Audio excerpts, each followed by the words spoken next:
Baytarlıq xidmətlərinin institusional və texnoloji baxımdan gücləndirilməsi, epizodik zabitliyin təmin olunması və zoonoz xəstəliklərlə mübarizədə qabaqlayıcı tədbirlərin həyata keçirilməsi istiqamətində mühüm nəticələr əldə olunur. Hazırda baytarlıq sisteminin təkmilləşdirilməsi, rəqəmsallaşdırılması və baytar mütəxəssislərin peşə bacarıqlarının artırılması istiqamətində işlər davam etdirilir. Bu tədbirlərin əsas məqsədi Azərbaycanı regionda inkişaf etmiş baytarlıq sisteminə malik ölkələrdən birinə çevirməkdir. Bunu Aqrar Xidmətlər Agentliyinin sədri Sərdar Hacıyev, Kənd Təsərrüfatı Nazirliyi yanında Aqrar Xidmətlər Agentliyi və Türkiyənin Vital Hayvan Sağlamlığı Ürünləri şirkətinin birgə təşkilatçılığı ilə keçirilən heyvan sağlamlığı və baytarlıq xidmətlərinin təşkili sahəsində müasir metodların tətbiqinə dair seminarda dedi. Həmçinin qeyd etdi ki, bugünkü tədbirin əsas müzakirə mövzularından biri ölkəmizdə balıqçılığın inkişaf imkanlarını araşdırmaqdır.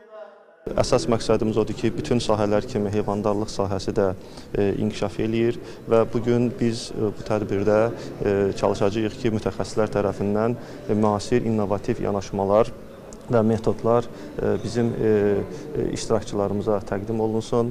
Bundan əlavə də bildiyiniz kimi Cənab Prezidentin fərmanına görə balıqçılığın inkişafı, balıqçılığına dövlət nəzarəti Kənd Təsərrüfatı Nazirliyinə verilmişdir.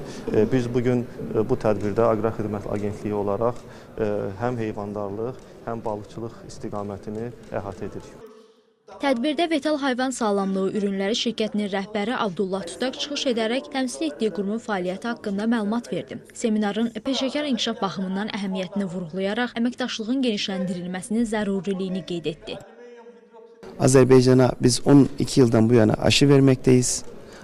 Bu alanda hizmet vermekteyiz. Bugünkü toplantımızın birinci sebebi bu veteriner aşı kullanan arkadaşlarımız buraya davet ederek aşı konusunda sorularını cevaplandırmak istiyoruz. Onların bazı tereddütleri var, onları gidermek istiyoruz. Bu amaçla buradayız. Bizim sonuçtan çok hayırlı olacağını düşünüyoruz. İstanbul Universitetinin professoru Mustafa Hasöksüz heyvan xəstəlikləri ilə mübarizə üsulları, müalicə, profilaktika və ləğv tədbirləri barədə ətraflı təqdimatla çıxış etdi. Bu sahədəki elmi-praktiki təcrübələri iştirakçılarla bölüşdü. Seminar çərçivəsində iştirakçılarla heyvan xəstəlikləri ilə mübarizə üsulları, ölkədə balıqçılıq sahəsinin inkişaf perspektivləri və bu sahədə xəstəliklərin idarə edilməsi, habelə Azərbaycanda heyvan xəstəliklərinin idarə olunması üzrə mövcud vəziyyət və risklərin qiymətləndirilməsi barədə geniş fikir mübadiləsi aparıldı.